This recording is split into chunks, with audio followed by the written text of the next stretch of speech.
sais pas quand est-ce que les Européens du Nord étaient des Vikings, mais c'était il y a très longtemps. Chaque fois que je vois un blond avec une gonzesse, on dirait un débile mental ou un PD, quoi. Dire moi qui, sans être un Casanova, je sais un peu m'y faire avec les gonzesses. Chaque fois que je vois un goy du Nord en train de draguer une gonzesse, ou en train d'essayer, ou en train d'échouer, je me dis mais c'est pas possible, le mec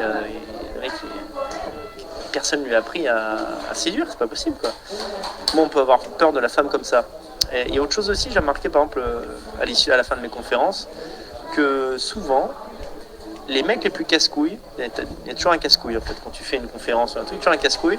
Qu'est-ce que j'appelle un casse-couille? C'est un mec par exemple, t'as fini la conf et il va monopoliser le temps de parole.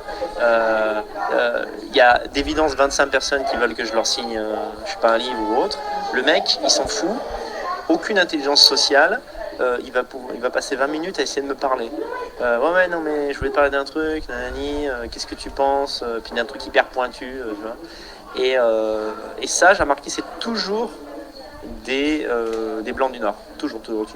Il y a une intelligence sociale chez le latin, même chez le français, qu'il n'y a pas chez le mec qui est né en Alsace, chez l'allemand, voilà, chez le blond aux yeux bleus, quoi. C'est-à-dire, c'est finalement ce côté, c'est du solipsisme, quoi. C'est-à-dire qu'ils sont très individualistes en réalité.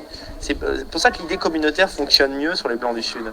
C'est que les Blancs du Nord se voient avant tout comme des individus. Et qu'est-ce que ça veut dire? Ça veut dire que même si le mec est très intelligent, ça n'a rien à voir en fait, il n'y a pas ce bon sens social de voir que par exemple tu ne dois pas monopoliser le temps de parole quand tu es dans un groupe de 40 personnes. Mais souvent le Blanc du Nord va se dire mais en fait je suis tellement un mec important que je vais parler de demi-heure. Ce que j'ai à dire est essentiel et les autres je m'en fous, je ne sais même pas qu'ils existent.